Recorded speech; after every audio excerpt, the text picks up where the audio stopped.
কাৰ আগমনে শংকিত কৰিছে গৌৰৱ গগৈক, ভস্মাসুৰৰ ৰূপত অখিল গগৈ। সমস্ত কথা বুজিবলৈ আহক কিছু আলোচনা কৰোঁ। নমস্কাৰ দৰ্শকসকল, অন্য এটা ৰিয়েকশ্যন ভিডিঅ'ৰ মাজলৈ আপোনালোকক স্বাগতম জনাইছোঁ। ইয়াৰ আগত মই 26ত কংগ্ৰেছ ধূলিসাৎ হ'ব নেকি শীৰ্ষক এটা ভিডিঅ' প্ৰস্তুত কৰি আপোনালোকৰ বাবে আগবঢ়াইছিলোঁ। তাত মই বদৰুদ্দিন আজমলৰ সৈতে আছাদুদ্দিন ওৱেইছিৰ এলায়েন্সে কিদৰে প্ৰভাৱিত কৰিব কংগ্ৰেছক সেই সম্পৰ্কে আলোচনা কৰিছিলোঁ। ইতিমধ্যে এই লৈ মূৰৰ কামোৰণি আৰম্ভ হৈ গ'ল কংগ্ৰেছৰ ভিতৰ চৰাত। কালি সাংবাদিকৰ আগত এই সম্পৰ্কে কি বক্তব্য ৰাখিলে গৌৰৱ গগৈয়ে, প্ৰথমতে শুনি লওঁ আহক। এইখিনি কথা হিমন্ত বিশ্ব শৰ্মা ডাঙৰে আদৰিছে, নিৰ্বাচন কাষ চাপিছে। আৰু মই আগতেও কৈছো যে AIUDF হ'ল হিমন্ত বিশ্ব শৰ্মা ডাঙৰীয়াৰ লাইফলাইন 108। নাও যে ডুবিছে গম পাইছে, নিৰ্বাচন কাষ চাপিছে, আৰু সেইকাৰণে হিমন্ত বিশ্ব শৰ্মা ডাঙৰীয়া 108 ডাইল কৰি নিমন্ত্ৰণ জনাইছে AIUDF দলটোক, মৌলানা আজমল চাহাবক।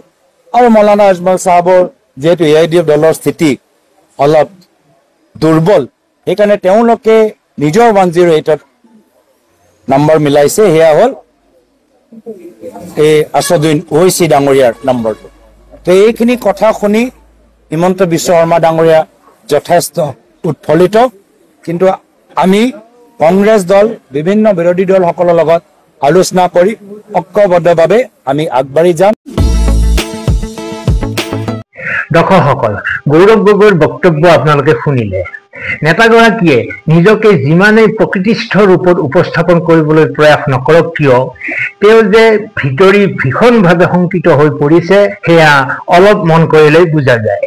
শংকিত নহ'বনো কিয় বাৰু? নামনি আৰু মধ্য অসমৰ সংখ্যালঘু ভোটখিনিয়ে আছিল শেষ ভৰসা।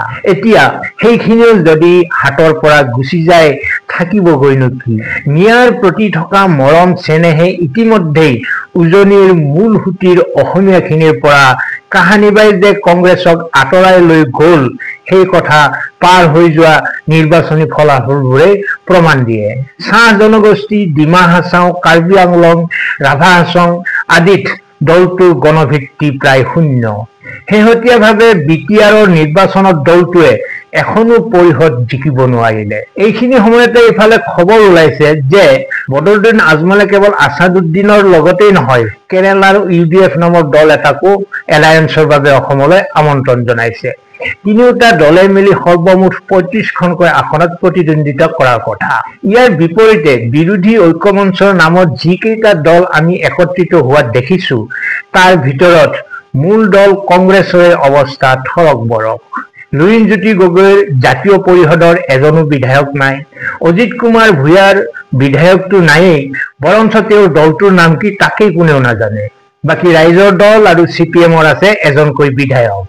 এনেহেন দল কিছুমান একত্ৰিত হৈ বিজেপি মিত্ৰজোঁট আৰু AIUDF মিত্ৰজোঁটৰ সৈতে কিদৰে আগন্তুক দিনত তেওঁলোকে মোকাবিলা কৰিব, সেয়াও এক চিন্তাৰ বিষয় হৈ পৰিছে কংগ্ৰেছ দলটোৰ বাবে।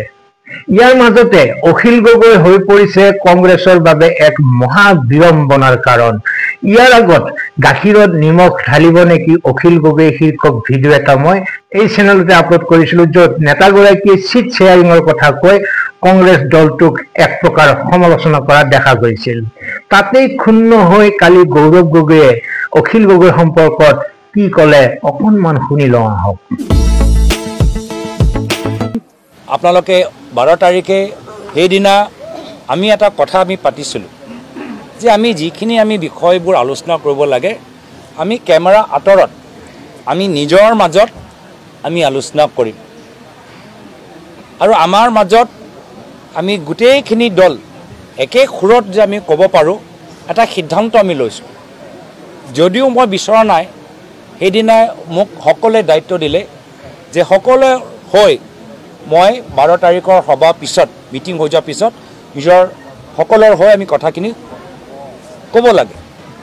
যি কথা মই পিছত গম পালোঁ যে সকলোৱে সমৰ্থন জনালে, আনকৈ অখিল গগৈ ডাঙৰীয়াও সমৰ্থন জনালে।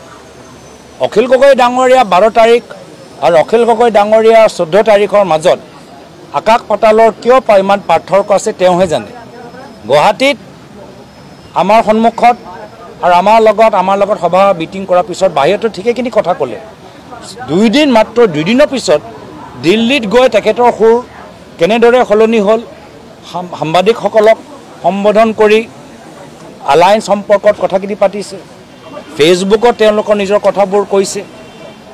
যিবোৰ কথা আমি এটা মিটিঙৰ মাজত পাতিব লাগে সেইখিনি কথা তেওঁ ৰাজহুৱা কৰিছে। এই 12 আৰু 14 অখিল গগৈ ডাঙৰীয়াৰ মাজত ইমান পাৰ্থক্য কিয় তেওঁহে জানে। দৰ্শকসকল, এফালে বিজেপি মিত্ৰজোঁটৰ আগ্ৰাসী নীতি, আনফালে তিনিটাকৈ সংখ্যালঘু শক্তিৰ বিশাল প্ৰস্তুতি, তাৰে মাজত বিৰোধী ঐক্যমঞ্চৰ নামত কংগ্ৰেছ আৰু ৰাইজৰ দলৰ খোৱা কামৰা, তাৰ ভৱিষ্যত কোনফালে সেয়া নিশ্চয় সহজে অনুমেয়। আপোনালোকৰ অভিমত কামনা কৰিলোঁ। আজিলৈ এৰিছোঁ। ভালে থাকক, কুশলে থাকক। ধন্যবাদ।